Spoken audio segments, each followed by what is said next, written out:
ஆண்டவரும் இரட்சகருமாகிய இயேசு கிறிஸ்துவின் நாமத்தினாலே உங்கள் யாவருக்கும் என் அன்பின் வாழ்த்துதலை தெரிவித்துக் கொள்கிறேன். ஜெபம் செய்வோம். கிருபையுள்ள தேவனே, உம்மை நன்றியோடு துதிக்கிறோம் சுவாமி. உம்மை போற்றுகிறோம், உம்மை புகழுகிறோம் ஆண்டவரே.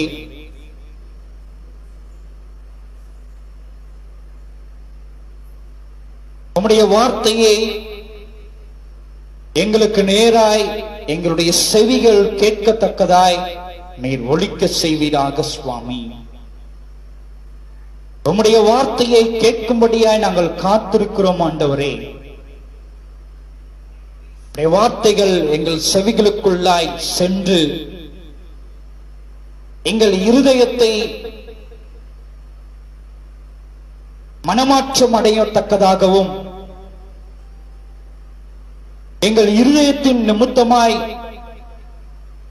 ஆத்துமா புதிய பலன் பெற்று உடைய ராஜ்யத்துக்குள் பிரவேசிக்க தகுதியாக்கப்பட்டதாகவும் காணப்பட கிருபை அருளச் செய்வீராக.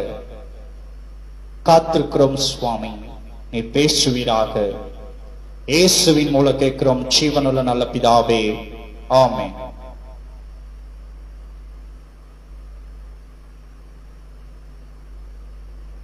கிறிஸ்துவுக்குள் அருமையான தேவனுடைய ஜனமே,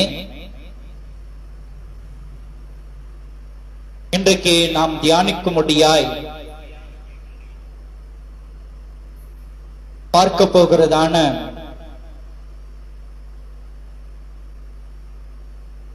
வேத பகுதி கடந்த வாரத்தினுடைய தலைப்பிலிருந்தே, அதாவது சொல்லணும்னா கடந்த வாரத்தில் முடிக்கப்பட்டதான முடிவிலிருந்தே நாம் இன்னும் சில சங்கதிகளை நாம் இன்றைக்கு தியானிக்க போகிறோம். ஆகவே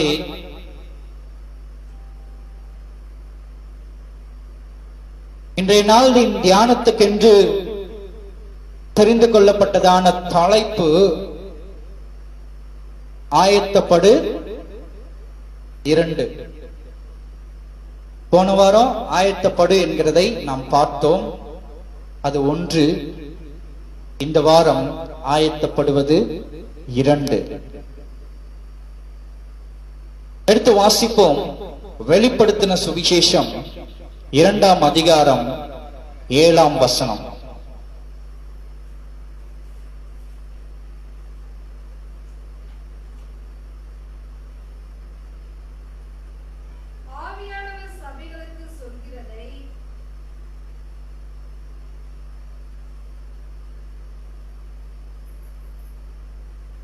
ஒரே நிமிஷம்.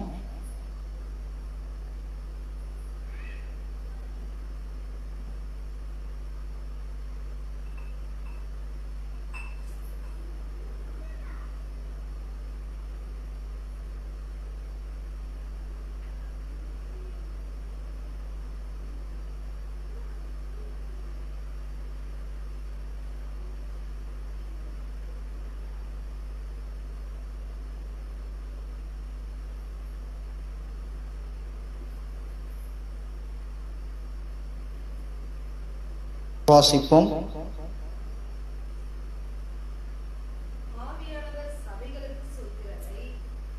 ஆவியானவர் சபைகளுக்கு சொல்லுகிறதை காதுள்ளவன் கேட்க கடவன்.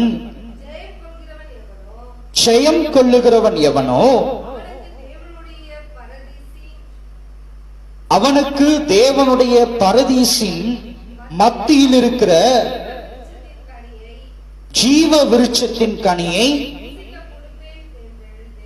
புசிக்க கொடுப்பேன் என்று எழுது என்று கடந்த வாரத்திலே நாம் பார்த்து இந்த வாக்கியங்களிலிருந்து நிறைவு செய்தோம். இந்த வாரம் அதிலிருந்து தொடர்ச்சியாக இங்கே சொல்லப்பட்டிருக்கிறதான காரியத்தை குறித்து நாம் பார்க்க போகிறோம். கடந்த வாரத்திலே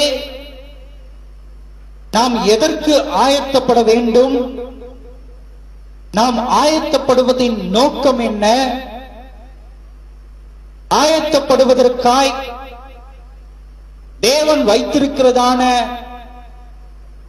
அந்த பொருளாகிய ஆடையை நாம் எப்படி பெற்றுக்கொள்ள வேண்டும், அதை பெற்றுக்கொண்டு நாம் எப்படி வைத்திருக்க வேண்டும் என்கிறதை குறித்து நாம் கடந்த வாரத்திலே பார்த்தோம்.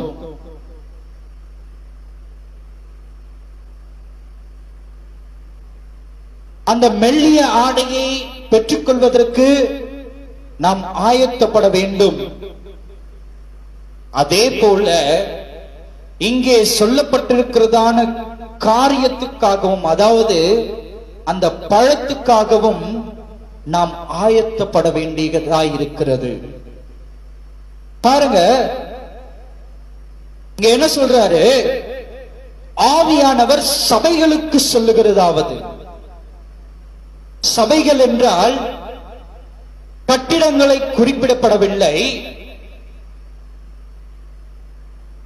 நம் சரீரத்தை குறிப்பிடப்பட்டதா இங்கே காணப்படுகிறது.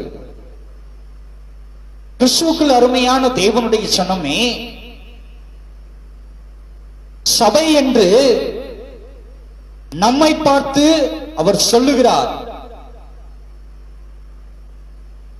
சபைகளுக்கு சொல்லுகிறதாவது, காதுள்ளவன் கேட்க கடவன். காதுள்ளவன் கேட்க வேண்டும். கடந்த வாரத்திலே நாம் பார்த்தோம், யோவான் ஸ்நானகன் வனாந்திரத்திலிருந்து யோர்தான் நதிக்கரை இருக்கிறதான அந்த கிராமங்களின் வழியாய் அவன் கூக்குரலிடும் பொழுது அந்த சத்தம் யாருடைய காதுகளில் எல்லாம் கேட்கப்பட்டதோ அவர்கள் எல்லாம் தங்களை சுத்திகரித்துக் கொள்ளும்படியாய் ஞானஸ்நானம் பெற வந்தார்கள் என்று நாம் பார்த்தோம். ஞானஸ்நானத்தின் நிமித்தமாய் தங்களை ஆயத்தப்படுத்திக் கொண்டார்கள் என்பதை நாம் கடந்த வாரத்திலே பார்த்தோம். அதே போலத்தான் இங்கே ஆவியானவர் சொல்லுகிறதையும் நாம் காதுள்ளவர்களாய் கேட்க கடவர்களாய் நாம் காணப்பட வேண்டும்.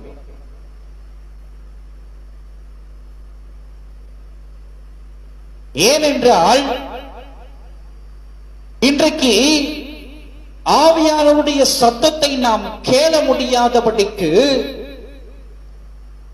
இன்றைக்கு உலகத்திலிருந்து அநேக சத்தங்கள் நம்மை நோக்கி வந்து கொண்டே இருக்கிறதாய் காணப்படுகிறது. உலகத்திலிருந்து அநேக சத்தங்கள், தேவனுடைய சத்தத்தை, ஆவியானவர் நம்மோடு கூட பேசுகிறதான சத்தத்தை நாம் கேள முடியாதபடி இரைச்சலின் சத்தமாய் நாம் அவருடைய சத்தத்துக்கு செவிசாய்க்க முடியாதபடிக்கு அநேக சத்தங்கள் இன்றைக்கு உலகத்திலே காணப்பட்டுக் கொண்டிருக்கிறது.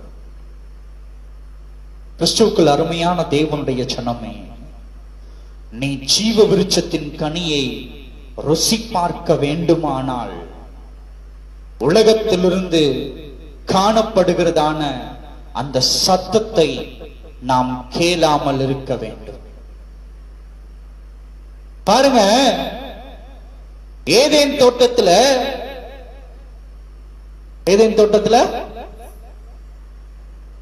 ஏவாள்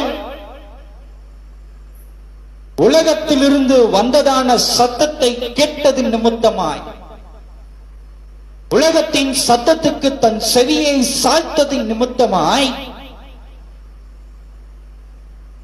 தனக்கு பின்னாக பெற்றெடுக்கிறதான அத்தனை சந்ததிகளுக்கும் சாபத்தை ஏற்படுத்தினாள். மரணம் என்கிறதான சாபத்தை ஏற்படுத்தினாள். எதற்கு? தேவனுடைய சத்தம் அங்கே ஒலித்துக் கொண்டிருந்ததை அவள் கேளாமல், தேவனுடைய சத்தத்துக்கு செவி சாய்க்காமல், உலகத்திலிருந்து சர்பத்தின் நிமித்தமாய் வந்ததான சத்தத்துக்கு செவி சாய்த்து அச்சத்தத்துக்கு அவள் பதில் சொன்னபடியினாலே இன்றைக்கு நாம் கூட உலகத்தில் கேட்கப்படுகிறதான அநேக சத்தத்தை கேட்டுக்கொண்டு அதற்கு பதில் சொல்லுகிறவர்களாய்த்தான் நாம் காணப்படுகிறோம். உலகத்திலிருந்து கேட்கப்படுகிறதான சத்தம் கேட்கும் பொழுதுதான் இங்கே ஆவியானவரும் நம்மோடு கூட இடைப்பட்டு கொண்டிருக்கிறார். எதற்கு? எப்பா, உன்னை குறித்ததான ஒரு தேவ திட்டம் இருக்கிறது. நீ நித்திய ராஜ்யத்தை சுதந்திரித்துக் கொள்ள வேண்டிய பிள்ளையாய் காணப்படுகிறாய். உனக்கென்று ஒரு வெண்வஸ்திரம் வைத்திருக்கப்படுகிறது. நீ புசிப்பதற்கு நலமான ஜீவ விருட்சத்தின் கனி வைக்கப்பட்டிருக்கிறது என்று ஆவியானவர் ஒவ்வொரு நொடி பொழுதிலேயும் நம்மோடு கூட உணர்த்தி கொண்டே இருக்கிறார். ஆனால் நாம் தான் ஆவியானுடைய சத்தத்துக்கு செவி சாய்க்காமல் ஏவாளை போல உலகத்திலிருந்து சர்ப்பத்தின் நிமித்தமாய் வருகிறதான சத்தத்துக்கு செவி சாய்த்து கொண்டிருக்கிறவர்களாய் காணப்படுகிறோம். கிறிஸ்துவுக்குள் அருமையான தேவனுடைய சனமே, இங்கே சொல்லப்பட்டிருக்கிறதான காரியம், ஜெயம் கொள்ளுகிறவன் எவனோ அவனுக்கு தேவனுடைய பரதீசியின் மத்தியில் இருக்கிற ஜீவ விருட்சத்தின் கனியை புசிக்க கொடுப்பேன் என்று எழுது என்று சொல்லியிருக்கிறார். இங்கே என்ன சொல்லப்பட்டிருக்கிறது? ஜெயம் கொள்ளுகிறவன் எவனோ. எதை ஜெயம் கொள்ளுகிறவன்? சர்ப்பத்தின் சத்தத்துக்கு ஜெயம் கொள்ளுகிறவன் எவனோ, உலகத்தின் நிமித்தமாய் வந்து கொண்டிருக்கிறதான அந்த சத்தத்துக்கு பதில் கொடுக்காமல் அந்த சத்தத்தை எவன் ஜெயம் கொள்ளுகிறானோ, அச்சத்தத்துக்கு யாரெல்லாம் செவி சாய்க்காமல் ஆவியானவருடைய சத்தத்துக்கு தன் காதுகளை தன் செவியை சாய்க்கிறார்களோ அவர்கள் ஜெயம் பெற்றவர்களாய்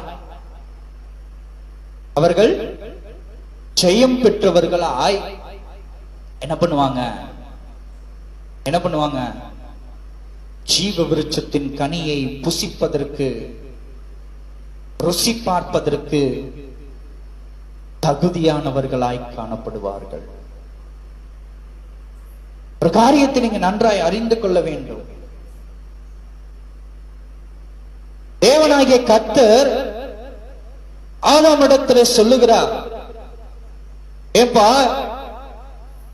தோட்டத்தில் முழுவதும் இருக்கிறதான அத்தனை கனி வகைகளை நீ புசித்துக்கொள், காய்களையும் நீ புசித்துக்கொள்.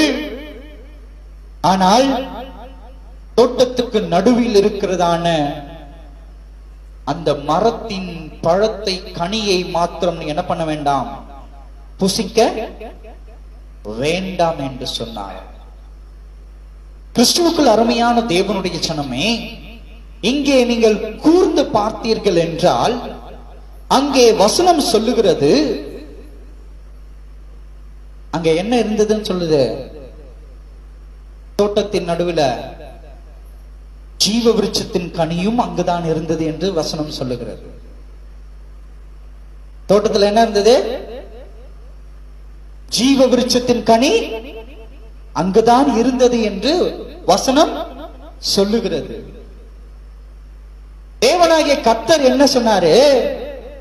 தோட்டத்தில் உள்ளதான எல்லா கனிகளையும் புசி, நடுவில் இருக்கிறதான அந்த மரத்தின் கனியை மாத்திரம் என்ன பண்ண வேண்டாம், நீ புசிக்க வேண்டாம் என்று சொன்னார்.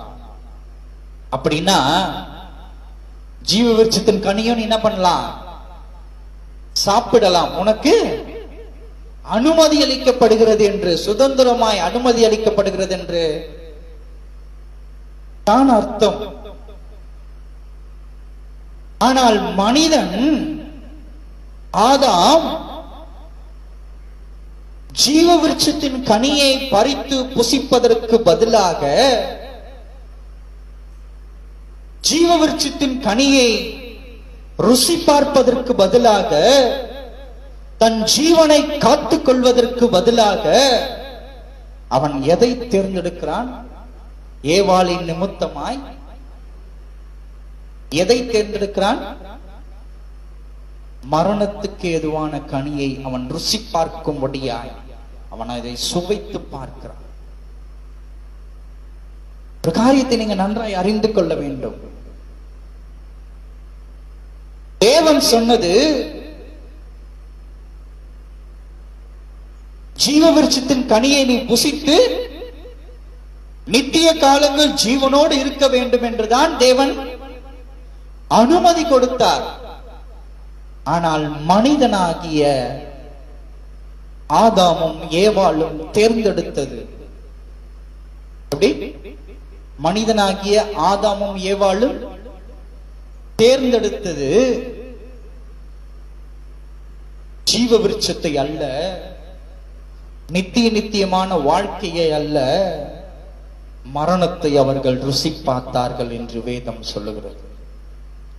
எடுத்து வாசிப்போம். ஆதியாகம புஸ்தகம் 2ஆம் அதிகாரம் 9ஆம் வசனம்.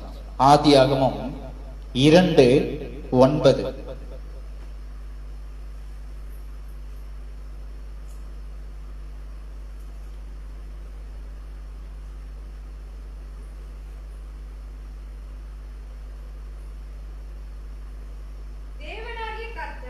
தேவனாகிய கர்த்தர்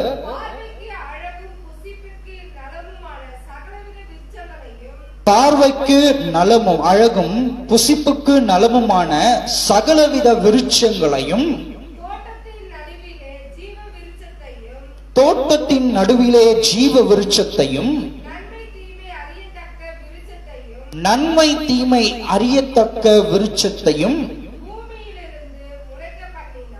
பூமியிலிருந்து முளைக்க பண்ணினார். அவர் என்ன பண்ணினாரு? எங்க முளைக்க பண்ணியிருக்கிறாரு? எதை முளைக்க பண்ணியிருக்கிறாரு? ஜீவ விருட்சத்தையும் நன்மை தீமை அறியத்தக்கதான விருட்சத்தையும், 2 கனிகளையும்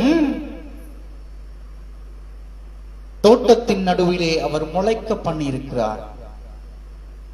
மனிதனுக்கு பறித்து புசிக்கும்படியாய் அனுமதியும் அவர் கொடுத்திருக்கிறார். ஆனால் மனிதன் தேர்ந்தெடுத்ததான காரியம் என்னவா இருந்தது? நித்திய ஜீவனை வேண்டாம் என்று அவன் தள்ளி மரணம் வேண்டும் என்று அதை ருசி பார்த்தபடியினாலே. எப்படி? மரணம் வேண்டாம், மன்னிக்கணும், நித்திய ஜீவன் வேண்டாம் என்று ஜீவ விருட்சத்தின் கனியை தள்ளிவிட்டு எனக்கு மரணம் தான் வேண்டும் என்று நன்மை தீமை அறியத்தக்கதான கனியை அவன் சுவைத்தபடியினாலே. 3ஆம் அதிகாரம் 22ஆம் வசனம் வாசிங்க. 3:22.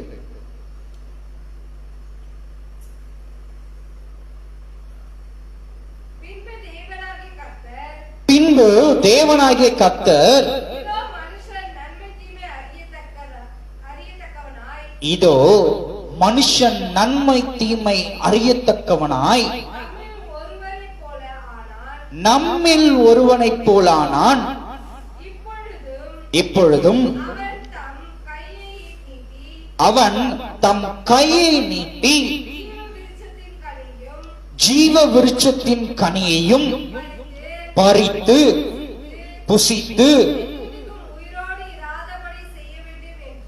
என்றென்றைக்கும் உயிரோடு இராதபடிக்கு செய்ய வேண்டும் என்று. போதும் போதும் போதும். பாருங்க, இப்ப மனுஷன் என்ன பண்ணிட்டான்? எனக்கு ஜீவனுக்குரியது வேண்டாம், மரணத்துக்கு ஏதுவானது போதும் என்று அவன் என்ன பண்ணான்? தீர்மானித்தான், முடிவெடுத்தான், தன் சுயமாய் முடிவெடுத்தான். இன்றைக்கு நம்மில் அநேக பேர் கூட இதே காரியத்தை தான் நாம் செய்து கொண்டிருக்கிறோம். என்ன செய்து கொண்டிருக்கிறோம்? எனக்கு தெரியாதா? நான் படிக்கலையா? நான் இத்தனை டிகிரி வாங்கி இருக்கிறேன்,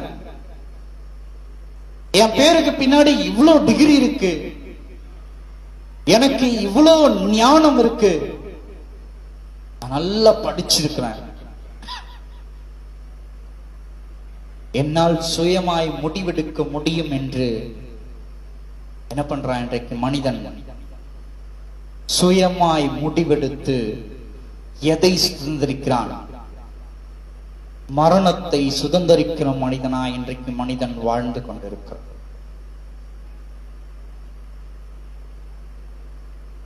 இன்னைக்கு யாரு கேட்டாலும் அதான் சொல்லுவாங்க. இன்னைக்கு யாரு கேட்டாலும் அதுதான் சொல்லுவாங்க. ஏப்பா, நீ செய்யற காரியம் இது தவறு, இது சரியான காரியம் அல்ல, நீ இதை செய்தால் அது உன்னை தவறான வழிக்கு கொண்டு போய் சேர்க்கும் என்று யாராகிலும் சுட்டிக்காட்டுவார்களே, ஆனால் உடனடியாய் அங்கு எழுப்பப்படுகிறதான வார்த்தை என்னவா இருக்கிறது? நீ என்ன சொல்றது, நான் என்ன கேட்கிறது? எனக்குன்னு சுயமா அறிவில்லையா? எனக்குன்னு சுயமா ஞானம் இல்லையா? நான் யோசித்து எதை என்னால தீர்மானம் செய்ய முடியாதா?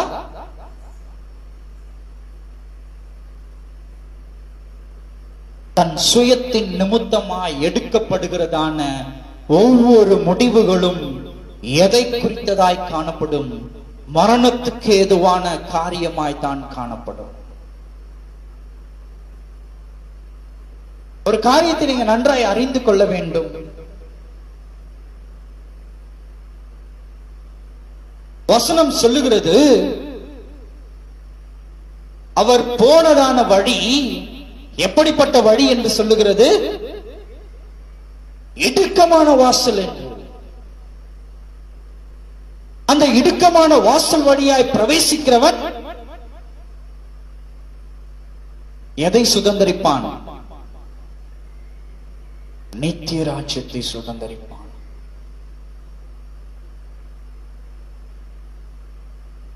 அவர் போனதான வழியை அவரை பின்பற்றி போக வேண்டுமானால் அது இடுக்கமாய்தான் காணப்படும்.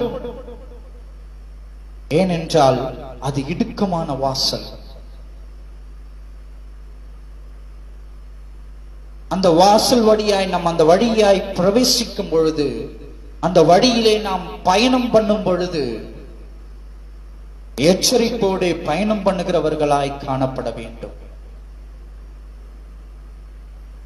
வழியில் வருகிறதான மாயைகளுக்கு நாம் செவி சாய்க்காமல், வழியில் வருகிறதான தேவையில்லாத இரைச்சலின் சத்தத்துக்கு நாம் பதில் சொல்லாமல், அவை எல்லாவற்றையும் கடந்து அந்த வழியிலே நாம் நடந்து செல்வோமானால்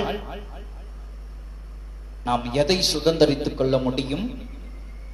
ஜீவ விருட்சத்தின் கனியை நாம் சுதந்தரித்துக் கொள்ள முடியும். அப்ப ஏன் இப்ப சாப்பிட முடியல? அது அந்த கனியை அவர் பூமியில் முளைப்பிக்க பண்ணி மனிதனிடத்திலே நீ புசிக்கலாம் என்று சொன்னார். ஆனால் இப்பொழுது நம்மால் புசிக்க முடியவில்லை. வசனம் சொல்லுகிறது, ஜெயம் கொள்ளுகிறவன் எவனோ அவனுக்கு இந்த கனி புசிப்பதற்கு கொடுக்கப்படும் என்று வசனம் சொல்லுகிறது. எதை நாம் ஜெயம் கொள்ள வேண்டும்? சுயத்தை நாம் ஜெயம் கொள்ளுகிறவர்களாய் காணப்பட வேண்டும். நான் என்கிறதான அகந்தையை நம்மை விட்டு அகன்று போக வேண்டும். எனக்கு எல்லாம் தெரியும், என்னால் சுயமாய் முடிவெடுக்க முடியும் என்கிறதான அந்த நான் என்கிறதான சுயம் நம்மை விட்டு அகன்று நம் வாழ்க்கையில் எந்த ஒரு முடிவுகளை எடுக்க வேண்டுமானாலும் அந்த முடிவு எடுப்பதற்கு தேவ சமூகத்தில் முழங்கால் படியிட்டு அவரிடத்திலே நாம் ஆலோசனையை பெற்றுக் கொள்ளுகிறவர்களாய் காணப்படுவோமானால் அவருடைய சமூகத்தில் முழங்கால் படியிட்டு எந்த காரியமா இருக்கட்டும், எப்பேற்பட்டதான காரியம் என்றாலும் சரி, முதலாவது அவருடைய சமூகத்தில் நாம் முழங்கால் படியிட்டு அவரிடத்திலே இக்காரியத்தை குறித்து முறையிட்டு அவருடைய ஆலோசனையின்படி நாம் செய்வோமானால் அக்காரியத்தில் நாம் என்ன பண்ணுவோம்? ஜெயத்தை நாம் பெற்றுக்கொள்வோம். ஒருவேளை அந்த காரியம் நமக்கு தேவையில்லாத காரியமா இருந்தால், நம் ஆவிக்குரிய பாதையிலிருந்து நம்மை வழிவிலக்க பண்ணுகிறதான காரியமாய் இருக்குமேயானால் அக்காரியத்திலிருந்து நாம் தப்பித்துக் கொள்ள உள்ளே பிரவேசிப்பதற்கு முன்பதாகவே எப்படி அந்த காரியத்தை நம்ம செய்யறதுக்கு முன்னாடியே நமக்கு என்ன பண்ணிடுவார்? தேவனாகிய கர்த்தர் ஆவியானவர் நிமித்தமாய் எச்சரிப்பு கொடுப்பார். நம் உள்ளத்திலிருந்து ஒரு சத்தத்தை எழுப்ப பண்ணுவார். வேண்டாம் மகனே, வேண்டாம் மகளே, நீ காரியத்தில் என்ன பண்ணாத, ஈடுபடாத, செய்யாத. நீ இதை செய்தினா அது என்ன எங்க கொண்டு போகும்? தவறான வழிக்கு உன்னை வழிவிலக பண்ணும் என்று என்ன பண்ணுவார்? அவரு உன்னை இருதயத்திலே சொல்லிக்கொண்டே இருப்பார். அவர் சொல்லுகிறதான சத்தத்தை நாம் எப்படி கேட்க முடியும்? அவருக்கு செவிசாய்க்கப்படும் பொழுதுதான் நாம் அதை கேட்க முடியும். கிறிஸ்துவுக்குள் அருமையான தேவனுடைய ஜனமே, ஆதாமுக்கும் ஏவாளுக்கும் கூட அவர் முன்னதாகவே எச்சரிப்பை கொடுத்திருந்தார். தோட்டத்தில் உள்ளதான அனைத்தையும் புசியுங்கள், நடுவில் உள்ளதை மாத்திரம் நீங்கள் புசிக்க வேண்டாம் என்று எச்சரிப்பைக்கு அவர் கொடுத்திருந்தார். ஆனால் அவர்கள் அதை மீறினபடியினால் தான் மரணத்தை அவர்கள் ருசி பார்த்தார்கள் என்று நாம் வேதத்திலே பார்க்கிறோம். கிறிஸ்துவுக்குள் அருமையான தேவனுடைய ஜனமே, இன்றைக்கு ஒருவேளை நீங்கள் கூட தேவன் எச்சரித்ததான எச்சரிப்பை மீறி இதை செய்தால் எனக்கு ஆதாயம் உண்டு என்று செய்து கொண்டிருக்கிறாயா? அக்காரியம் செய்வதன் நிமித்தமாய் இப்பூவுலகில் என் நிலை உயர்த்தப்படும் என்று தேவன் வேண்டாம் என்று உன்னை தடுத்ததான காரியத்தை நீ செய்து கொண்டிருக்கிறாயா? தேவன் வேண்டாம் என்று உரைத்ததான அந்த செயல்களை, அந்த பாதையை நீ பிரவேசித்துக் கொண்டிருக்கிறாயா? உலகத்தின் மாயைகளுக்காய், அற்ப இச்சைகளுக்காய், அற்ப மனமகிழ்ச்சிக்காய் உன்னை ஈடுபடுத்திக் கொண்டிருக்கிறாயா? இப்பவே அவருடைய சமூகத்தில் நீ முழங்கால் படியிடு. அவருடைய சமூகத்தில் உன்னை ஒப்புக்கொடு. உன்னை அவர் அதிலிருந்து விடுதலையாக்கி, அப்பாவத்திலிருந்து உன்னை விடுதலையாக்கி அவர் உன்னை நல்வழிப்படுத்த வல்லமை உள்ள தேவனாயிருக்கிறார். எதற்கு? ஜீவ விருட்சத்தின் கனியை நீ புசிப்பதற்கு. ஜீவ விருட்சத்தின் கனி உனக்கு வேண்டுமானால் அவருடைய சத்தம் உன் காதுகளிலே ஒலிக்கப்பட வேண்டும். அவருடைய சத்தத்துக்கு நீ செவிசாய்க்கிற பிள்ளையாய் காணப்பட வேண்டும். அப்படி அவருடைய சத்தத்துக்கு நீ செவிசாய்த்தால் மாத்திரம்தான் நீ ஜீவ விருட்சத்தின் கனியை புசித்து ருசி பார்க்க முடியும். இல்லை, நான் அங்க போறதுனாலதான் நான் அந்த மனிதனோடு கூட இசைந்திருக்கிறதுனாலதான், உறவாடுவதனால்தான், அந்த பொருளை நான் பெற்றுக்கொள்வதனால்தான் எனக்கு மனமகிழ்ச்சி வரும் என்றால், உலகத்திலிருந்து வருகிறதான சத்தத்துக்கு செவி சாய்த்தபடியினாலே உனக்கு கிடைக்கப்பட போவது ஜீவ விருட்சத்தின் கனி அல்ல, மரணத்துக்கு ஏதுவான கனியாய் காணப்படுகிறது. நன்மை தீமை அறியத்தக்கதான கனி. அது புசிக்கும் போது சந்தோஷமா தான் இருக்கும். ஏன்னா வசனம் சொல்லுது, அது பார்வைக்கு இன்பமும் பார்க்கிறதுக்கு நல்லா இருந்தது, சாப்பிடுறதுக்கு ருசியா இருந்தது. தவறான காரியம் பார்ப்பதற்கு கவர்ச்சியாகத்தான் தோன்றும். தவறான காரியத்தை ருசி பார்க்கும் பொழுது அது இன்பமாகத்தான் தோன்றும், ருசியுள்ளதாதான் தோன்றும். ஆனால் முடிவிலே அது உன்னை எங்கு கொண்டு போய் சேர்க்கும்? மரணத்திலே கொண்டு போய் சேர்க்கும். நீயே முடிவு செய்து கொள். உனக்கு ஜீவ விருட்சத்தின் கனி வேண்டுமா, மரணத்துக்கு ஏதுவான கனி வேண்டுமா என்று எடுத்து வாசிப்போம். பாருங்க, மத்தேயு 11ஆம் அதிகாரம் 15ஆம் வசனம். மத்தேயு 11:15.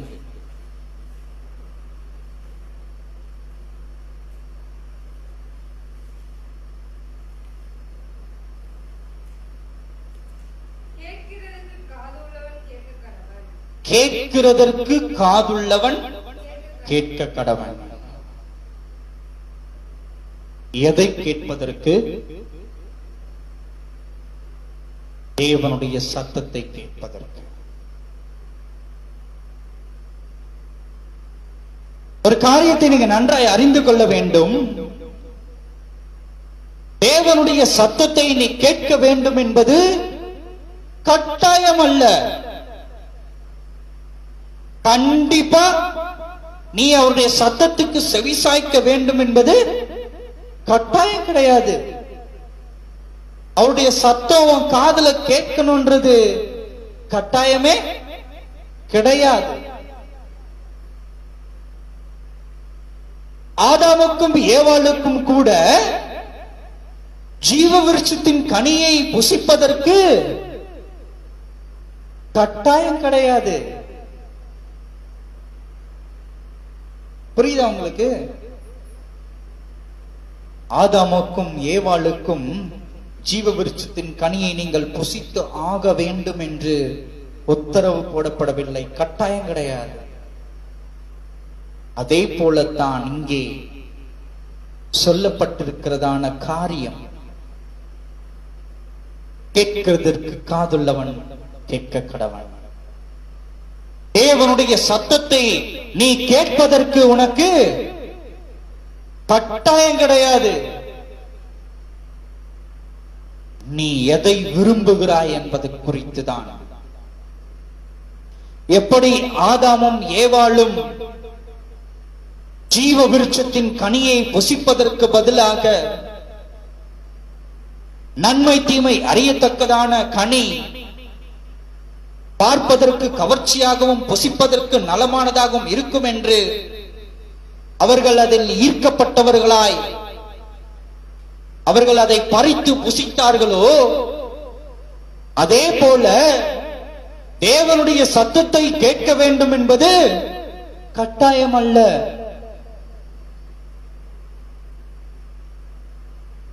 நீ உலகத்திலிருந்து வருகிறதான சத்தத்தையும் கேட்டுக்கொள்ளலாம், அல்லது தேவனுடைய சத்தத்தையும் கேட்கலாம். தேவனாகிய கர்த்தர் அதை தேர்ந்தெடுக்கிறதான உரிமையை உன்னுடைய கரங்களிலே கொடுத்திருக்கிறார். இரண்டும் வைக்கப்பட்டிருக்கிறது உனக்கு முன்பதாக.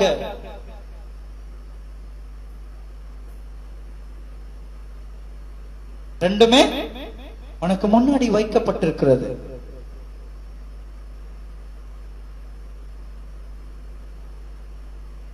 உனக்கு எது வேண்டும் என்பதை நீதான் இன்றைக்கு தீர்மானிக்க வேண்டும். நீதான் இன்றைக்கு தீர்மானிக்க வேண்டும். நீ எந்த சத்தத்தை கேட்க ஆவலாய் இருக்கிறாய் என்று. தேவ சத்தத்தை கேட்க உனக்கு விருப்பமா, அல்லது உலகத்தின் சத்தத்தை கேட்க உனக்கு விருப்பமா என்று நீங்கள் தான் தீர்மானிக்க வேண்டும். அடுத்து வாசிப்போம். வெளிப்படுத்தின சுவிசேஷம் 22ஆம் அதிகாரம் 2ஆம் வசனங்களிலிருந்து தொடர்ச்சியாய் நாம் வாசிக்க கேட்போம். வெளிப்படுத்தின சுவிசேஷம் 22ஆம் அதிகாரம் 2ஆம் வாக்கியத்திலிருந்து தொடர்ந்து நாம் வாசிக்க கேட்போம். நகரத்தின் வீதியின் மத்தியிலும் நதியின் இரு கரையிலும்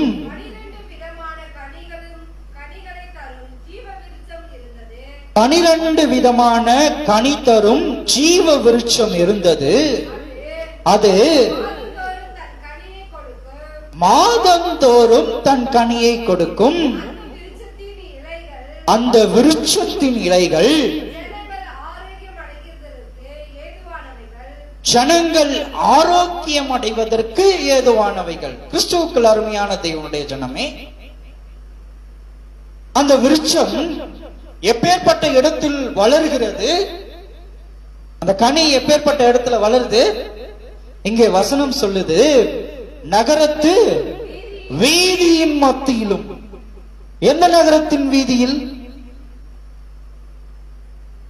எந்த நகரத்தின் வீதியில்? ஒரு காலம் அழிவுக்குள்ளாக்கப்படாத நித்தியத்துக்கு ஏதுவான நகரத்தின் வீதிகளின் மத்தியில். எங்கே? இந்த பூமி அக்கினிக்கு இரையாய் வைக்கப்பட்டிருக்கிறது. இந்த பூமிக்கு முடிவு உண்டு. இந்த பூமிக்கு முடிவு உண்டு. ஆனால் இங்கே வசனம் சொல்லப்பட்டிருக்கிறது, நகரத்து வீதியின் மத்தியில் நதியின் இரு கரைகளிலும். எந்த நகரத்தின் வீதியில் மத்தியில்? இது எப்பேற்பட்டதான கனி? இது எப்பேற்பட்ட கனி? ஜீவ விருட்சத்தின் கனி. ஜீவ விருட்சத்தின் கனி. ஒருபோதும் அந்த கனிக்கு முடிவு இல்ல. ஜீவ விருட்சம் அது என்ன கனி? அது நித்திய ஜீவனை கொடுக்கிறதான கனி. யாருக்கு கொடுக்கிறன்றாரு? ஜெயம் பெறுகிறவன் எவனோ அவன் நித்திய ராஜ்யத்தின் கனியை புசிப்பான். அப்போ இந்த மரம் எங்க இருக்கிறது? ஒரு காலமும் அழிவுக்குள் ஆக்கப்படாத அந்த நகரத்தின் வீதிகளிலே நடுவிலே என்ன பண்ணுது? இந்த ஜீவ விருட்சத்தின் கனி மரமாய் வளர்ந்து கொண்டிருக்கிறது. அந்த மரத்துல எப்படிப்பட்டதான கனி இங்க வரும் சொல்லிட்டு இங்க போட்டிருக்கு பாருங்க. இரு கரைகளிலும் 12 விதமான கனிகளை தரும் ஜீவ விருட்சம் இருந்தது. அது மாதந்தோறும் தன் கனியை கொடுக்கும். அந்த விருட்சத்தின் இலைகள் ஜனங்கள். அந்த வீதிகளில் எப்பேற்பட்டதா இருந்ததா? ஜீவ விருட்சத்தின் கனி. ஜீவ விருட்சத்தின் கனி என்பது ஒரே ஒரு விதமான கனி என்பதை குறிப்பிடப்படவில்லை. ஜீவ விருட்சத்தின் கனி என்பது 12 விதமான சுவை தரும் கனி என்பதை குறிப்பிடப்பட்டிருக்கிறது. என்ன குறிப்பிடப்பட்டிருக்கிறது? இரு கரைகளிலும் 12 விதமான கனிகளை தரும் ஜீவ விருட்சம் இருந்தது. 12 விதமான, நமக்கு புரியும்படி சொல்ல வேண்டுமானால் 12 சுவை தரக்கூடியதான ஜீவ விருட்சத்தின் கனிகள் நகரத்தின் வீதிகளில் மத்தியில் என்ன பண்ணி கொண்டிருக்கிறது? வளர்ந்து கொண்டிருக்கிறது. இந்த அழிவுக்கு ஏதுவாய் இல்லாத ஒரு நகரத்துக்குள் நீ பிரவேசிக்க வேண்டுமானால் எதுக்குள்ள? அழிவே காணாத ஒரு நகரத்துக்குள்ள நீ பிரவேசிக்க வேண்டுமானால் முதலாவது நீ என்ன செய்ய வேண்டும்? என்ன செய்ய வேண்டும்? தேவ சத்தத்தை உன் காதுகளில் கேட்கிற பிள்ளையாய் உன்னை ஒப்புக் கொடுக்க வேண்டும். தேவ சத்தத்தை நீ கேட்க வேண்டும்.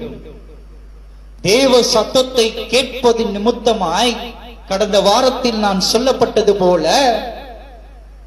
அவர் ஆயத்தம் செய்து வைத்திருக்கிறதான அந்த மெல்லிய ஆடையை என்ன பண்ணும்? நீ பெற்றுக்கொள்ள வேண்டும். அதை பெற்றுக்கொள்வது மாத்திரமல்லாமல் அந்த ஆடையை என்ன பண்ணும்? பராமரித்து வைக்க வேண்டும், பாதுகாக்க வேண்டும். அந்த ஆடையை அணிந்து கொள்ளுகிற நாள் வரும் வரைக்கும், அந்த நாள் வந்த பொழுது அந்த ஆடையை நாம் அணிந்து கொண்டு என்ன பண்ணோம்? மணவாளனோட இணைக்கப்பட்டதான மணவாட்டியாய் நித்திய ராஜ்யத்திற்குள் பிரவேசிக்கப்படும் பொழுது என்ன பண்ணுவாங்க? நமக்கு மணவாளனுக்கும் மணவாட்டிக்கும் என்ன பண்ணுவாங்க? புசிப்பதற்கு ஜீவ விருட்சத்தின் கனி கொடுக்கப்படும். புரியுதா உங்களுக்கு? உனக்கு ஜீவ விருட்சத்தின் கனி வேண்டுமானால் முதலாவது நீ என்ன பண்ணும்? சத்தத்தை உன் காதுல கேட்கணும். எந்த சத்தத்தை? தேவனுடைய சத்தத்தை, ஆவியானுடைய சத்தத்தை நீ கேட்க வேண்டும். அந்த சத்தத்துக்கு கீழ்ப்படிய வேண்டும். அந்த சத்தம் சொல்லுகிறதை மாத்திரம் தான் நீ என்ன பண்ணும்? கேட்கணும். அந்த சத்தம் உனக்கு வேண்டாம்னு சொல்லிச்சுன்னா நீ அதை செய்யக்கூடாது. அந்த சத்தம் உன்னை செய்ய சொல்லிச்சுன்னா அதை நீ செய்துதான் ஆகணும். அந்த சத்தத்தை நீ செய்துதான் ஆக வேண்டும். அந்த சத்தத்துக்கு நீ கீழ்ப்படிய வேண்டும். சகலத்தையும் செய்து கொண்டிருக்கும் பொழுது உனக்கு என்ன பரிசு பொருளாக மெல்லிய ஆடை கொடுக்கப்படும். அந்த மெல்லிய ஆடையை வாங்கி அனுதினமும் அந்த பரிசுத்தத்தை நாம் என்ன பண்ணோம்? காத்து கொண்டிருக்கிறவர்களாய் காணப்பட வேண்டும். வாங்கிட்டு மீண்டுமா உலகத்துக்குள்ள, உலக இன்பத்துக்குள்ள போனீங்கன்னா அந்த ஆடை என்ன பண்ணிடும்? வந்த இடத்துக்கே போயிடும். பரிசுத்தம் போயிடும். பரிசுத்தமா போய் என்ன பண்ணும்? போயிடும். பரிசுத்தம் போயிடுச்சுன்னா திரும்ப என்ன பண்ண முடியாது? பெற்றுக்கொள்ள முடியாது. அப்போ சத்தத்துக்கு நீ செவி சாய்க்க வேண்டும். பரிசுத்த ஆடையை பெற்றுக்கொண்டு அனுதினமும் அவர் எவ்விதமாய் பரிசுத்தமாய் இருக்கிறாரோ அதே போல நாமும் பரிசுத்தவான்களாய் என்ன பண்ணோம்? இங்க தங்கி தாபரிக்க வேண்டும். தன் ஆத்மாவை காத்து கொள்ள வேண்டும். ஒரு நாள் வரும், மணவாளனுடைய வருகை வரும் பொழுது மணவாட்டிகளாய் அந்த பரிசுத்த ஆடையை நாம் அணிந்து கொண்டு, எப்படி? இந்த டிரெஸ் கிடையாது, அது மறுரூபமாக்கப்பட்டதான சரீரமாய் காணப்படும். இந்த சரீரம் கிடையாது. அந்த டிரெஸ், கொடுக்கப்படுகிறதான டிரெஸ் இந்த சரீரத்துல போட முடியாது. அந்த டிரெஸ் எந்த சரீரத்துல போட முடியும்? அவர் எவ்விதமா இருக்கிறாரோ அவ்விதமாக்கப்படுவோம் என்று வேத வசனம் சொல்லுகிறது. அந்த சரீரத்துல அந்த பரிசுத்த ஆடையை அணிந்து கொண்டு அந்த மணவாளனோட நாம் நித்திய ராஜ்யத்துக்குள் பிரவேசிக்கும் பொழுது அங்கே நமக்கு புசிப்பதற்கு இந்த ஜீவ விருட்சத்தின் கனி என்ன பண்ணப்படும்? கொடுக்கப்படும். ஏன்? வசனம் இங்கே தெளிவாய் சொல்லப்பட்டிருக்கிறது. ஜெயம் கொள்ளுகிறவன் எவனோ அவனுக்கு ஜீவ விருட்சத்தின் கனியை புசிக்க கொடுப்பேன் என்று. எதை ஜெயம் கொள்ளுகிறவன்? நித்திய ராஜ்யத்தை ஜெயம் கொள்ளுகிறவன். உலகத்தை ஜெயம் கொண்டு நித்திய ராஜ்யத்துக்குள் பிரவேசிக்கிறவன். இந்த உலகத்தை ஜெயம் கொண்டு எப்பொழுது ஒருவன் நித்திய ராஜ்யத்துக்குள் பிரவேசிக்கிறானோ அந்த நித்திய ராஜ்யத்தில் முளைக்கிறதான, அந்த நித்திய ராஜ்யத்தில் வளருகிறதான அந்த 12 விதமான ருசியுள்ள கனியை நாம் என்ன பண்ண முடியும்? புசிப்பதற்கு உரியவர்களாக முடியும். பெரியவர்கள் ஆக முடியும். இங்கே வசனம் சொல்லுகிற விதமாய் இங்க பாருங்க, 12 விருட்சம் வருதான். அது என்ன பண்ணுதான்? மாதந்தோறும் தன் கனியை கொடுக்கும். அது எப்படி கொடுக்குதான்? மாதந்தோறும் கனி கொடுக்குதான். இங்கெல்லாம் எப்படி கனி கொடுக்குது? 3 மாசத்துக்கு ஒரு வாட்டி, 6 மாசத்துக்கு ஒரு வாட்டி, வருஷத்துக்கு ஒரு வாட்டி கனி கொடுக்கிற மரம்லாம் இருக்கு. 2 வருஷத்துக்கு ஒரு வாட்டி கனி கொடுக்கிற மரம்லாம் இருக்கு. 5 வருடத்துக்கு ஒரு வாட்டி கனி கொடுக்கிற மரம்லாம் இருக்கு. ஆனால் இங்கே சொல்லப்பட்டிருக்கிறது, அந்த ஜீவ விருட்சத்தின் கனியாகிய மரம் எப்படி கொடுக்குமா?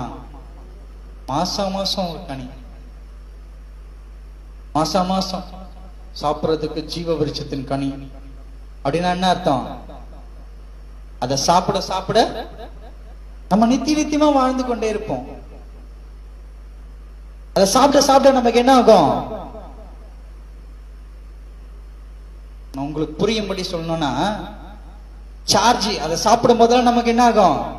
சார்ஜ் ஆகிட்டே இருக்கும், சந்தோஷம் பெருகிக்கிட்டே இருக்கும்.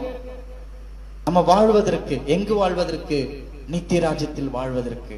அடுத்த வசனம் வாசிங்க, 3 வாசிங்க பார்க்கலாம், வேக வேகமா முடிக்கலாம். இனி ஒரு சாபமும் இராது, தேவனும் ஆட்டுக்குட்டியானவரும் இருக்கிற சிங்காசனம் இருக்கும். என்ன இருக்காது அங்க? இனி ஒரு சாபமும் இருக்காது. ஏன்? அங்க சாபத்துக்கு ஏதுவான மரணம் அங்கு இல்லாதபடியினால் அது நித்திய ராஜ்யம். அழிவு என்கிறதான மரணம் அங்கே இல்லை, அது நித்தியத்துக்குரியது. அந்த நித்திய ராஜ்யம் என்ன இருக்காது? சாபம் இருக்காது. காரணம் என்ன? ஆட்டுக்குட்டியானவரும் இருக்கிற சிங்காசனமும் அதில் இருக்கும். அங்க ஆட்டுக்குட்டியானவர் இருக்கிறபடியினாலே அவர் அவர் என்ன பண்ணாரு? மரணத்தின் கூரை உடைத்து ஜெயம் பெற்றார். சாபம் என்கிறதான மரணத்தின் கூரை உடைத்தார். அவர் உடைத்து ஜெயத்தை, அவர் ஜெய வீரராய் ஜெயம் பெற்றதின் நிமித்தமாய் அப்படிப்பட்டதான ஆட்டுக்குட்டியானவர் அங்க இருக்கிறதுனால, சாவை ஜெயம் பெற்ற ஆட்டுக்குட்டியானவர் அங்க இருக்கிறபடியினாலே அங்க என்ன இருக்காது? சாபம் கிடையாது. 4 படிங்க. அவருடைய ஊழியக்காரர் அவரை சேவித்து அவருடைய சமூகத்தை தரிசிப்பார்கள். அவருடைய நாமம் அவருடைய நெற்றிகளில் இருக்கும். அங்கே ராக்காலம் இராது, இரவு கிடையாது. அங்க என்ன கிடையாது? ராக்காலம் கிடையாது. ஏன் ராக்காலம் கிடையாது? ஏன் ராக்காலம் கிடையாது? ஏன் நைட்டு வராது? அங்க அங்கே தேவனானவர் பிரகாசிப்பிக்கிற ஒளியா இருக்கிறபடியினாலே, தேவனுடைய மகிமை அங்கு பிரகாசமா இருக்கிறபடியினாலே அங்க என்ன கிடையாது? இருளுக்கு இடம் கிடையாது. வசனம் வாசிங்க பார்க்கலாம், ரொம்ப அற்புதமா இருக்கும் பாருங்க. அங்கே ராக்காலம் இராது,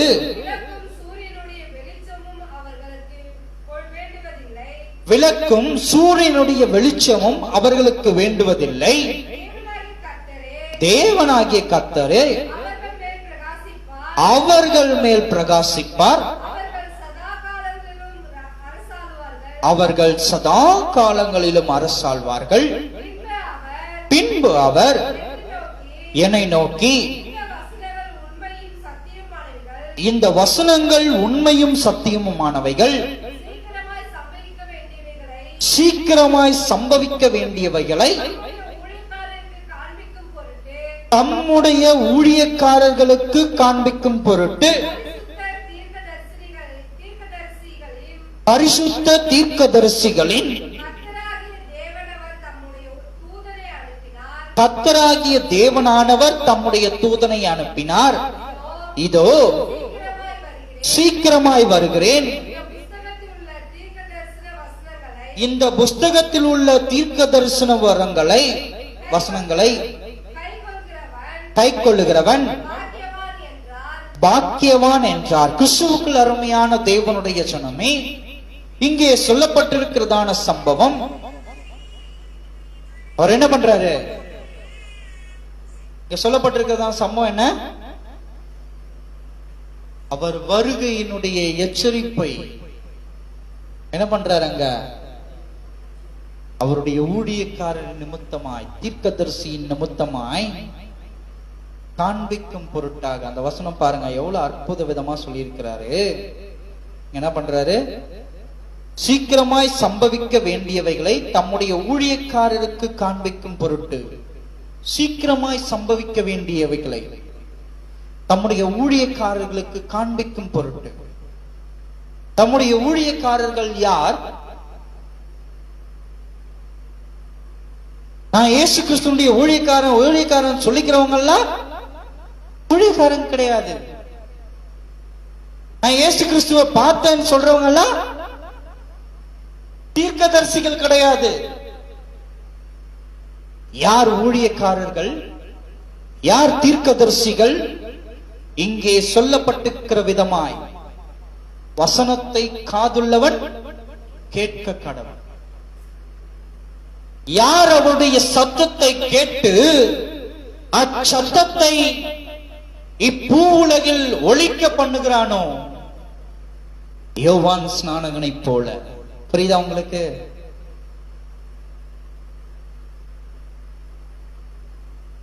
உபதேசிக்கிற அத்தனை பேரும் தேவனுடைய வார்த்தைகளை உபதேசிக்கிறார்கள் என்ற அர்த்தம் அல்ல. தேவனுடைய எச்சரிப்பின் செய்தியை உபதேசிக்கிறார்கள் என்ற அர்த்தம் அல்ல.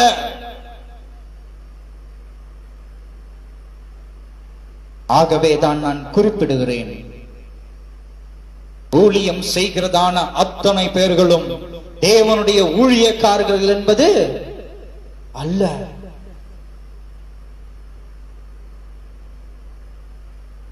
அந்த சத்தம் எங்கிருந்து கடந்து வருகிறது என்பதை காதுள்ளவன் கேட்க கடவன்.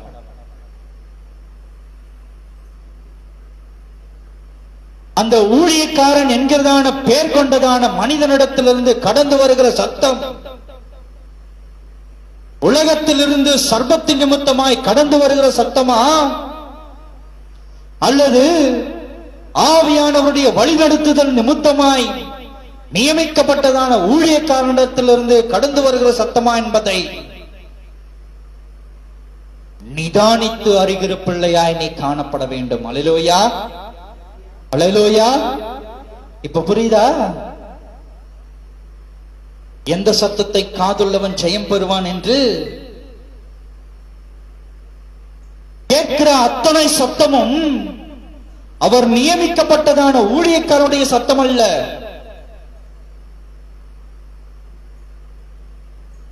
ரெண்டு சவுண்டும் வந்து இருக்கு. இன்னைக்கு உலகத்திலிருந்தும் சத்தம் வருது, ஆவியானுடைய சத்தமும் இன்னைக்கு வந்து கொண்டிருக்கிறது. கிறிஸ்துவுக்குள் அருமையான தேவனுடைய சின்னமே, எது ஆவியானவருடைய சத்தம், எது உலகத்திலிருந்து சர்பத்தின் நிமித்தமாய் வருகிறதான சத்தம் என்பதை நீதான் தீர்மானிக்க வேண்டும். நீதான் பகுத்தாராய வேண்டும். ஏனென்றால் தீர்மானத்தை உன்னிடத்தில் அவர் கொடுத்திருக்கிறபடியினாலே, தேர்ந்தெடுக்கிறதான உரிமையை அவர் உன்னிடத்தில் கொடுத்திருக்கிறபடியினாலே, அவர் நம்மை எச்சரித்து இங்கிருந்து கடந்து போயிருக்கிறார். மந்தையை தப்பவிடாத ஓநாய்கள் வரும் என்று.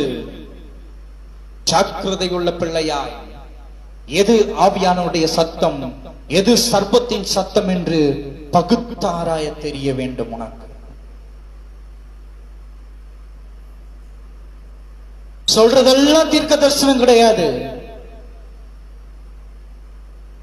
தேவன் வெளிப்படுத்துகிறது, தேவன் காண்பிக்கிறது மாத்திரம்தான் தீர்க்க தரிசனம்.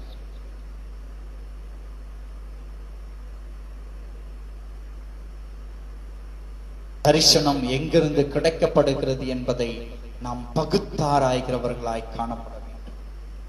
அல்லேலூயா. அடுத்தது வாசிங்க பார்க்கலாம் வேகமா. யோவானாகிய நானே இவைகளை கண்டும் கேட்டும் இருந்தேன். நான் கேட்டு கண்டபோது இவைகளை எனக்கு காண்பித்த தூதனை வணங்கும்படி அவன் பாதத்தில் விழுந்தேன். அதற்கு அவன், நீ இப்படி செய்யாதபடிக்கு பார், உன்னோடும் உன் சகோதரரோடும் தீர்க்கதரிசிகளோடும் இந்த புஸ்தகத்தின் வசனங்களை கைக்கொள்ளுகிறவர்களோடு கூட நானும் ஒரு ஊழியக்காரன், தேவனை தொழுது கொள் என்றான். கிறிஸ்துவுக்குள் அருமையான தேவனுடைய சொன்னமே, இங்க நீங்க நன்றாய் கூர்ந்து கவனிக்க வேண்டிய ஒரு பகுதியா இந்த பகுதி காணப்படுகிறது. இன்றைக்கு நாம் செய்து கொண்டிருக்கிறதான காரியத்தை குறித்து இங்கு திட்டவட்டமாய் சொல்லப்பட்டிருக்கிறது. யோவானை ஒரு தூதன் வழிநடத்தி தேவனுடைய ராஜ்யத்தை குறித்து அங்கு காணப்படுகிறதான அத்தனை சம்பவங்களையும் பொருட்களையும் அவன் காண்பித்துக் கொண்டிருக்கிறான். அவருடைய மகிமையை குறித்து யோவானிடத்திலே சொல்லிக் கொண்டிருக்கிறான். அப்படி இருக்கிறதான ஒரு நேரத்திலே, நடந்து கொண்டிருக்கிறதான அந்த தருணத்திலே நடைபெறுகிறதான சம்பவம், யோவான் அந்த தூதனை பணிந்து கொள்ளும்படியாய் முற்படும் பொழுது அந்த தூதன் என்ன பண்றான்?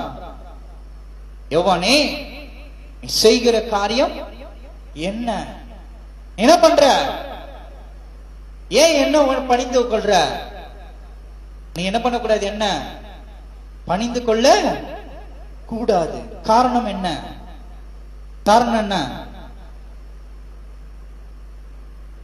நானும் ஒரு ஊழியக்காரன் தான். அந்த தூதன் சொல்றான். இந்த வசனம் படிங்க, சூப்பரா அழகா இருக்கு பாருங்க.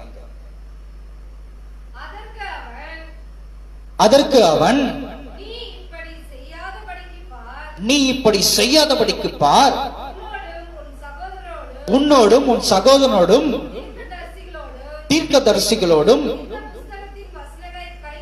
இந்த புஸ்தகத்தின் வசனங்களை கைக்கொள்ளுகிறவர்களோடும் நானும் ஒரு ஊழியக்காரன் என்றான். உன் சகோதரனோடும்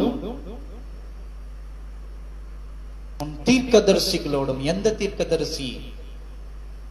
இந்த வசனத்தை கைக்கொள்ளுகிறதான தீர்க்கதரிசி, இந்த வசனத்தை போதிக்கிறதான உண்மையுள்ள போதகனோடு,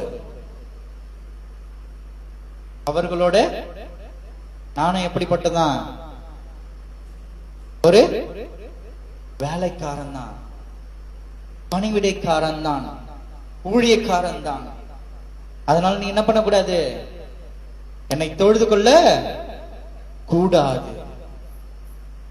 கிறிஸ்துவுக்குள் அருமையான தேவனுடைய சொன்னமே, இன்றைக்கு நடைபெற்றுக் கொண்டிருக்கிற சம்பவம் எப்படிப்பட்டதா இருக்கிறது?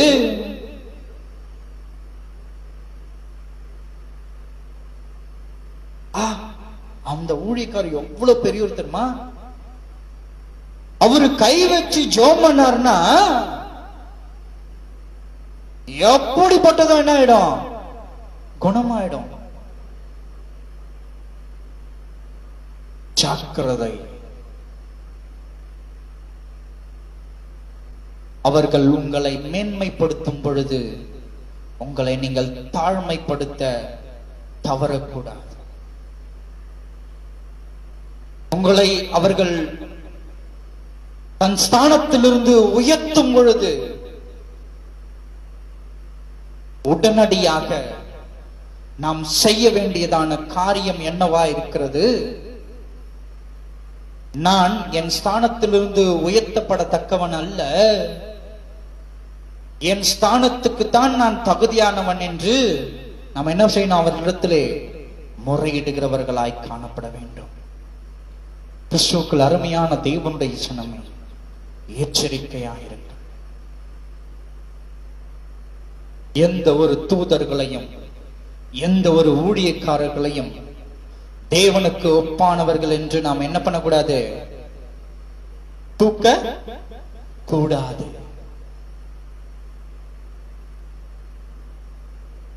தேவனுக்கு ஒப்பான மரியாதையை எந்த ஒரு ஊழியக்காரனுக்கும் கொடுக்க கூடாது. அதுக்காக நாம் மரியாதை செலுத்தக்கூடாது என்று சொல்லல. வசனம் சொல்லுகிறது ஊழியக்காரன் என்ன பண்ணுட்டு கனம் பண்ண வேண்டும் என்று. ஊழியக்காரன் கனப்படுத்துவதற்கு பாத்திரவானா இருக்கிறபடியினாலே அவன் என்ன பண்ணோம்? கனம் பண்ணோம். அதை நான் இல்லைன்னு சொல்லல, அதில் எந்தவித மாற்று கருத்தும் எனக்கு இல்லை. ஆனால் நடைபெறுகிறதான அத்தனை சம்பவங்களும் இந்த ஊழியக்காரன் நிமித்தமாகத்தான் நடைபெறுகிறது என்பதை தன் ஊழியக்காரனுடைய ஸ்தானத்திலிருந்து தேவனுடைய ஸ்தானத்துக்கு உயர்த்துகிறோமே, இதுதான் தவறு என்று நான் சுட்டிக்காட்டுகிறேன். அப்படி செய்யாதபடிக்கு நாம் எச்சரிக்கை உள்ளவர்களாய் காணப்பட வேண்டும், பகுத்தாராய்கிறவர்களாய் காணப்பட வேண்டும். அடுத்த வசனம் வாசிங்க. 9. பின்பு அவன் நீ இப்படி செய். பின்னும் அவர் என்னை நோக்கி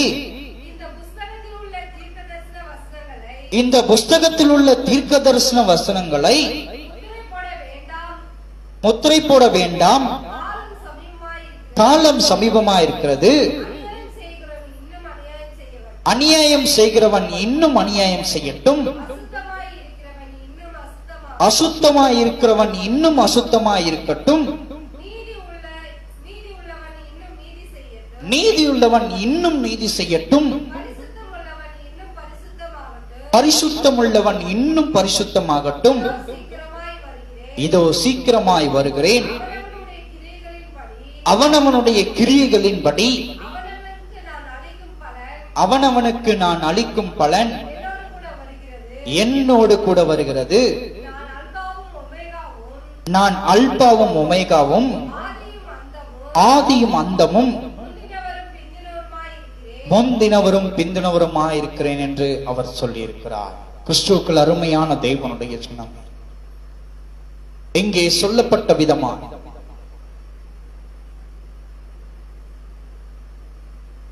அநியாயம் செய்கிறவன் இன்னும் அநியாயம் செய்யட்டும், அசுத்தமாயிருக்கிறவன் இன்னும் அசுத்தமாயிருக்கட்டும், நீதி உள்ளவன் இன்னும் நீதிமானாகட்டும், பரிசுத்தம் உள்ளவன் இன்னும் பரிசுத்தமாகட்டும். ஏன் இங்க இப்படி சொல்லிருக்கு? அநியாயம் பண்ணுகிறவன் இன்னும் அநியாயம் செய்யட்டும். காரணம் என்ன? ஏன் அப்படி சொல்லியிருக்காங்க? அசுத்தமா இருக்கிறவன் இன்னும் அசுத்தமாகட்டும். ஏன் அப்படி சொல்லியிருக்கு? நீதிமான் இன்னும் நீதிமானாகட்டும். காரணம் என்ன? பரிசுத்தம் உள்ளவன் இன்னும் பரிசுத்தமாகட்டும். காரணம் என்ன? இங்கே திட்டவட்டமாக தெளிவாய் சொல்லப்பட்டிருக்கிறது. எவன் தேவனுடைய சத்தத்துக்கு செவிசாய்க்கிறானோ அவன் நீதியுள்ளவனாய் இன்னும் நீதிமானாக்கப்படுகிறான் என்று. எவன் தேவனுடைய சத்தத்துக்கு செவிசாய்க்கிறானோ பரிசுத்தவான் இன்னும் பரிசுத்தவான் ஆக்கப்படுவான் என்று. எவன் உலகத்தின் சத்தத்துக்கு செவிசாய்க்கப்படுகிறானோ அவன் என்ன பண்ணப்படுவானா? என்ன பண்ணுவான்? அநியாயம் செய்கிறவனாய் இன்னும் அதிகமா என்ன பண்ணுவான்? அநியாயம் செய்து கொண்டே இருப்பான். எவன் ஒருவன் உலகத்தின் சத்தத்துக்கு செவி சாய்த்து கொண்டிருக்கிறானோ அவன் அசுத்தம் உள்ளவனாய் இருக்கிறபடியினாலே இன்னும் அதிகமா என்ன பண்ணி கொண்டிருப்பான்? அவன் அசுத்தமாகி கொண்டே இருப்பான். அப்போ நீ உலகத்தினுடைய சத்தத்துக்கு செவி சாய்க்க போகிறாயா அல்லது தேவனுடைய சத்தத்தை செவிசாய்க்க போகிறாயா என்பதை நீதான் தீர்மானிக்க வேண்டும். கிறிஸ்துவுக்குள் அருமையான தேவனுடைய சன்னமே, நீ இன்னும் அதிகமாய் அசுத்தமாக்கி கொண்டு போகிறாயா, அல்லது இன்னும் அதிகமாய் பரிசுத்தமாக்கப்பட்டு கொண்டே போகிறாயா என்பதை நீதான் தீர்மானித்துக் கொள்ள வேண்டும். நீதான் தீர்மானித்துக் கொள்ள வேண்டும். அந்த அதிகாரத்தை, அந்த உரிமையை தேவனாகிய கர்த்தர் உன்னுடைய கரங்களிலே கொடுத்திருக்கிறார். மீண்டுமாய் குறிப்பாய் சொல்லுகிறேன், வசனத்தை, தேவ சத்தத்தை காதுள்ளவன் கேட்க கடவன். காதுள்ளவன் கேட்க கடவன். இங்கே சொல்லப்பட்டிருக்கிற விதமாய், இதோ சீக்கிரமாய் வருகிறேன், அவனவனுடைய கிரியைகளின்படி அவனவனுக்கு நான் அளிக்கும் பலன் என்னோட கூட வருகிறது. அவனவனுடைய கிரியைகளுக்கு தக்க பலன்.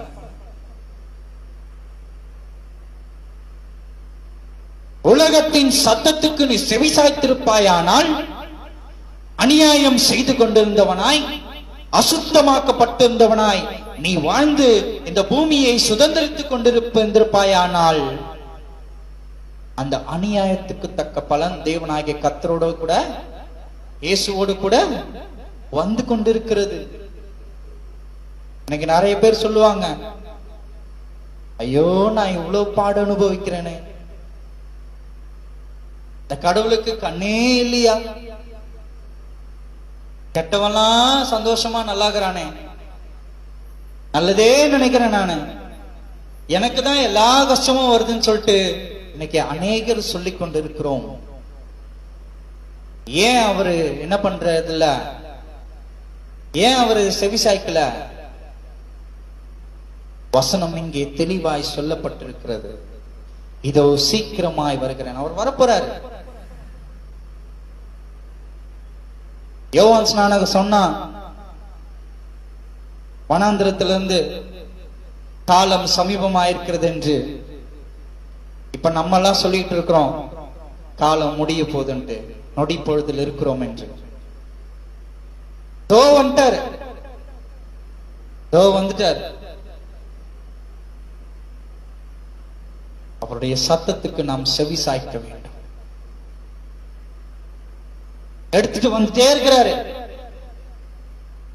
நீ அசுத்தமானவனா பரிசுத்தமானவனா என்று.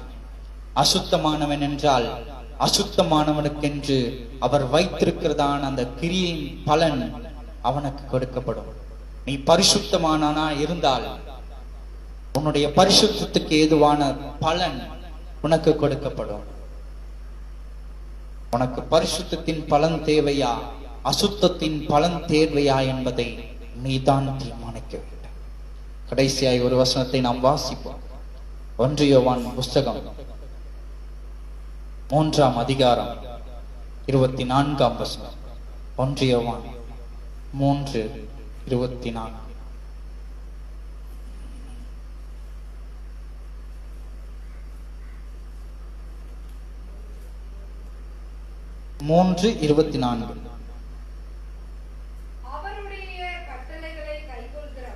அவருடைய கட்டளைகளை கைக்கொள்ளுகிறவன் அவரில் நிலைத்திருக்கிறான், அவரும் அவனில் நிலைத்திருக்கிறார். அவர்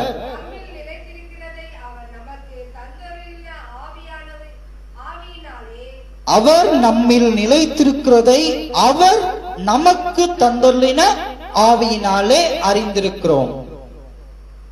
கிறிஸ்துவுக்குள் அருமையான தெய்வனுடைய ஜனமே, பரிசுத்தத்துக்கு ஏதுவான பலன் உனக்கு தேவையா, அசுத்தத்துக்கு ஏதுவான பலன் உனக்கு தேவையா என்பதை நீதான் தீர்மானித்து அதை தேர்ந்தெடுக்க வேண்டும். இங்கே வசனம் சொல்லுகிற விதமாய், அவருடைய கட்டளைகளை கை கொள்ளுகிறவன் அவரில் நிலைத்திருக்கிறான். அவருடைய கட்டளைகளின் கை கொள்ளுகிறவன் அவருடைய பிரதான கட்டளையாய் எது சொல்லப்பட்டிருக்கிறது? ஒருவன் என் பின்னே வர விரும்பினால் அவன் தன்னைத்தான் வெறுத்து தன் சிலுவையை சுமந்து கொண்டு என்னை பின்பற்ற கடவன் என்று. ஏன் சிலுவையை சுமக்க வேண்டும்?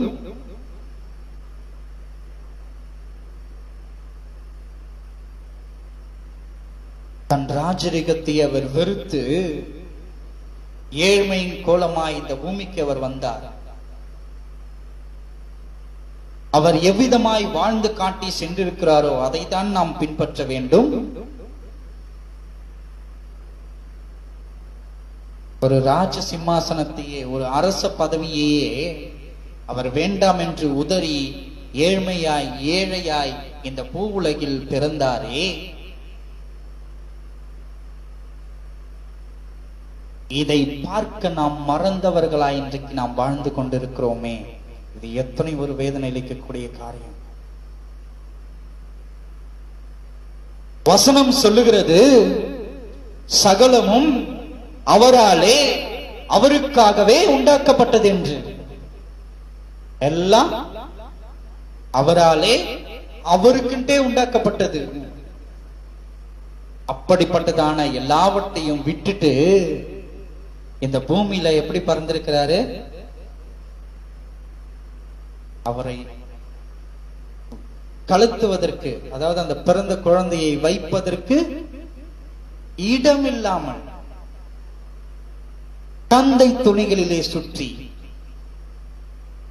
ஒண்ணுமே இல்லாத குழந்தை மாதிரி என்ன பண்ணிருக்காங்களாம்? கிடத்தி வைத்தார்கள் என்று நாம் வேதத்தில் வாசிக்கிறோம்.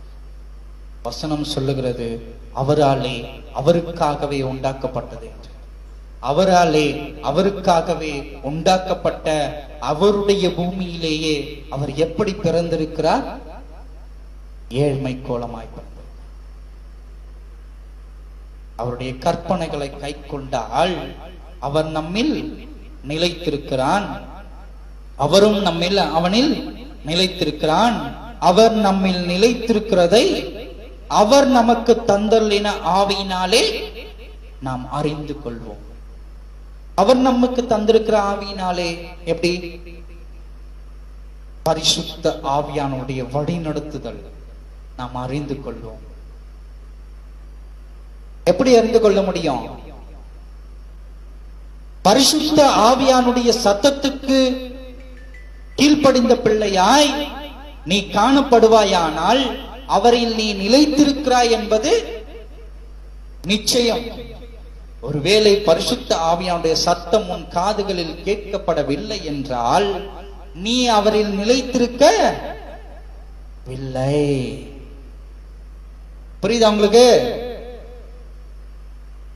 பரிசுத்த ஆவியானுடைய சத்தம் உன் காதுல கேட்டதுன்னா நீ அவரோடு கூட நிலைத்திருக்கிறன்னு அர்த்தம். அவர் உன்னில் நிலைத்திருக்கிறார் என்பது அர்த்தம். நீ உன் காதுகளில் பரிசுத்த ஆவியானுடைய சத்தம் கேட்கப்படாமல் உலகத்தின் சத்தம் கேட்கப்படுகிறது என்றால் நீ அவரில் நிலைத்தில்லை, அவரும் உன்னில் நிலைத்தில்லை என்பது அர்த்தம். நீங்களே புரிந்து கொள்ளுங்கள். அப்போ ஜீவ விருட்சத்தின் கனி நமக்கு கிடைக்கப்பட வேண்டுமானால் நாம் செய்ய வேண்டியதான காரியம் என்னவா இருக்கிறது? வசனம் சொல்லுகிற விதமாய் காதுள்ளவன் கேட்க கடவன். அவருடைய சத்தத்துக்கு காதுள்ளவன் கேட்க கடவன். சத்தத்தை கேட்கிறவர்களாய், எந்த சத்தத்தை? தேவ சத்தத்தை கேட்கிறவர்களாய் நாம் தேவனுக்கு ஒப்புக் கொடுக்கிறவர்களாய் காணப்படுவோம். ஜெபம் செய்வோம்.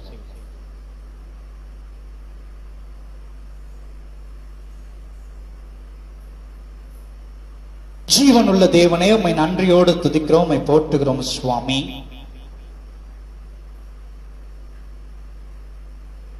அப்பா, இவ்வளவு நாட்களும் சுவாமி நாங்கள் உலகத்தின் சத்தத்துக்கு செவிசாய்த்து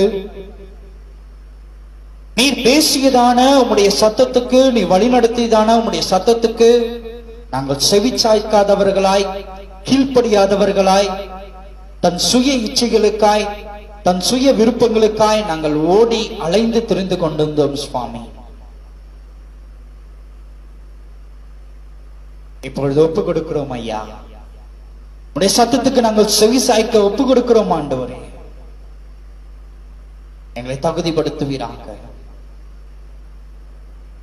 வசனம் சொல்லுகிற விதமாய் அப்பா, நீதிமான் இன்னும் நீதி செய்யட்டும், பரிசுத்தவான் இன்னும் பரிசுத்தமாகட்டும் என்று வசனம் சொல்லுகிற விதமாய் தகப்பனே, நாங்கள் நீதிமானாக்கப்பட்டவர்களாய், உம்முடைய சத்தத்தை நாங்கள் அனுதினமும் கேட்கிறவர்களாய், உம்மில் நிலைத்திருக்கிறவர்களாய், நீர் எங்களில் நிலைத்திருக்கிறவர்களாய் நாங்கள் இந்த உலகத்தின் வாழ்க்கையை வாழ்ந்து முடிக்க, உம்முடைய வருகைக்கு நாங்கள் தகுதியாக்கப்பட்டவர்களாய் காணப்பட கிருபை அருளச் செய்வீராக. உம்முடைய நித்திய ராஜ்யத்திற்குரியதான அந்த ஜீவ விருட்சத்தின் கனியை புசிக்க நாங்கள் ஆயத்தமாக்கப்பட கிருபை அருளச் செய்வீராக. பாதுகாத்துக் கொள்ளுங்க, பலப்படுத்துங்க, வழி நடத்துங்க, ஆசீர்வதிங்க. இயேசுவின் மூலம் கேட்கிறோம் ஜீவனுள்ள நல்ல பிதாவே, ஆமென்.